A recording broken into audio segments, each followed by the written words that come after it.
For months, we've been digging into ATF's controversial Fast and Furious case. For the first time tonight, only on ABC 15, investigator Lori Jane Gliha shows you proof the assault weapons linked to that program are showing up in our neighborhoods. Endangered the American public. It appears the investigation was conducted in a recklessly planned manner. We weren't giving guns to people who were hunting bear.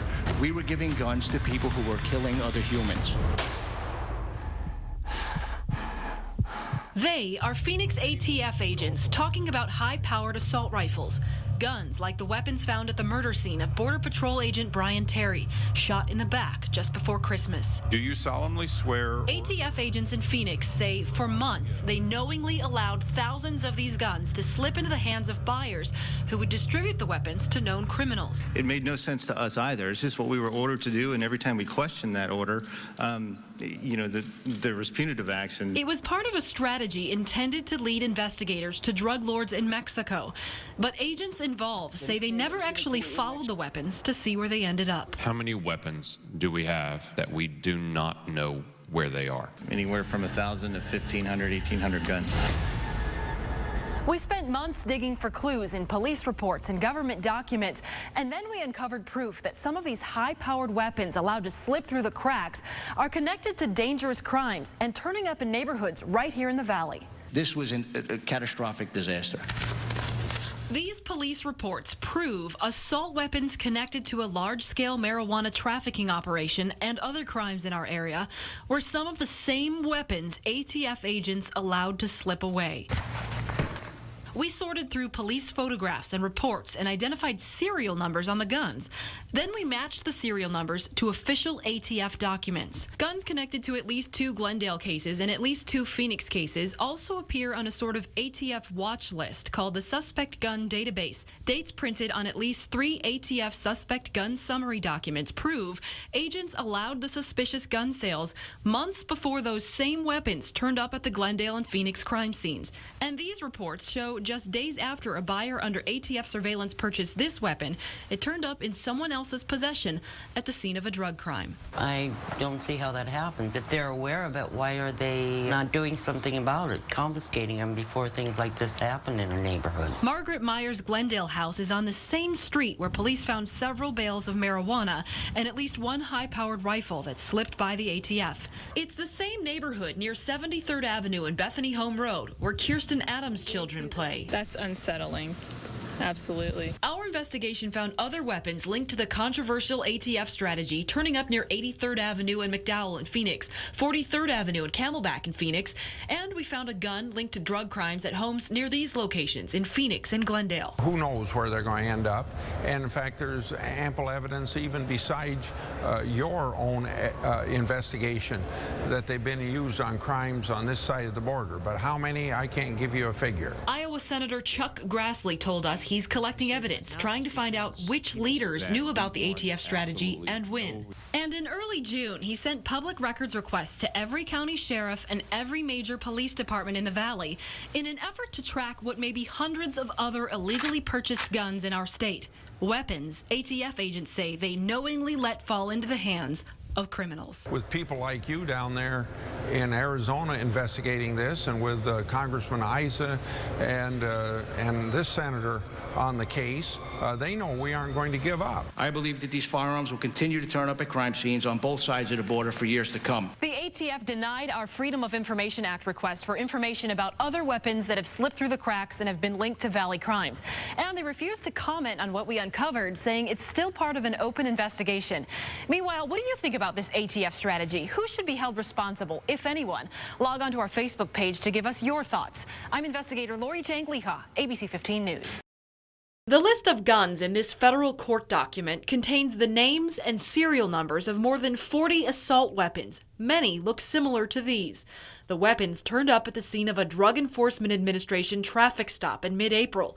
Agents made the bust near the Tolleson-Phoenix border at 83rd Avenue and the I-10 freeway.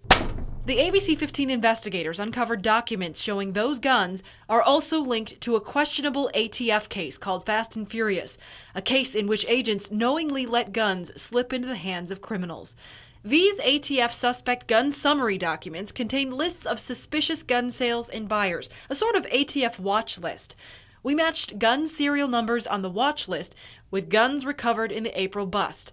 These documents prove at least 43 of the weapons recovered in the bust are also connected to the ATF Fast and Furious case.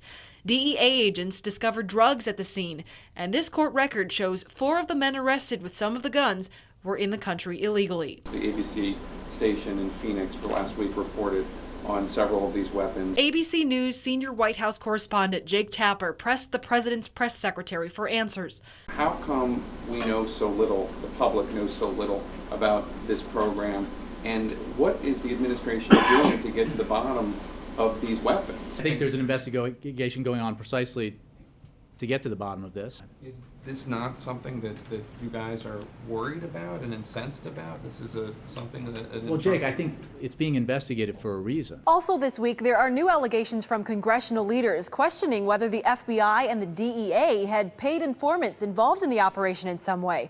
The Assistant Attorney General released a response explaining the Justice Department is working on the best way to share information about those concerns without compromising any investigation. I'm investigator Lori J. Gliha, ABC 15 News. The plan was supposed to lead federal agents to drug cartels in Mexico, but agents in the Valley admit the so-called Fast and Furious case fell apart and mistakes were made. In the hot seat on Capitol Hill, the former special agent in charge of the ATF's Phoenix field office. ABC 15 investigator Lori Jane Gliha, the only local reporter there, and tonight she has new details revealed by agents on both sides of the border. I don't understand what happened after that or what your system was in order to follow where those guns went. Well, sir, it wasn't my system. In a sometimes uncomfortable and awkward hearing that lasted nearly 5 hours, there's got to be a system. Congressional leaders with the House Oversight and Government Reform Committee tried desperately to learn how the controversial Fast and Furious case came to be. At no time in our strategy was it to allow guns to be taken to Mexico. No, sir. 6 ATF officials testified about the case, including ATF officials stationed in Mexico. That is insane. Inconceivable. Carlos Canino, the acting attaché to Mexico, testified ATF agents stationed in Mexico were kept in the dark about the strategy in which their counterparts in Phoenix admitted to allowing weapons to walk into the hands of criminals. We weren't aware of the technique that ATF agents were actually following known gun traffickers away and letting them go. Most of the questions, however, went across the witness table to former Phoenix ATF Special Agent in Charge Bill Newell and Bill McMahon, the Deputy Assistant Director of the Office of ATF Field Operations, who admitted he wishes he could have better reviewed paperwork that came across his desk. There are questions now of who else might be called to testify in a future hearing. There's talk of whether the U.S. Attorney in Phoenix may be called to testify. I also asked Ranking Member Cummings who he'd like to see in the hot seat next, and he said the acting ATF Director Ken Melson already provided some testimony, but that was not in front of the public. In Washington, D.C., Lori Jane Gliha, ABC 15 News. The ABC 15 investigators breaking new details today in the ATF's controversial Fast and Furious case. They now linked a dangerous violent crime in Pinal County to a weapon that was walked by the ATF. Investigator Lori Jane Gliha explains this crime ended with officers opening fire.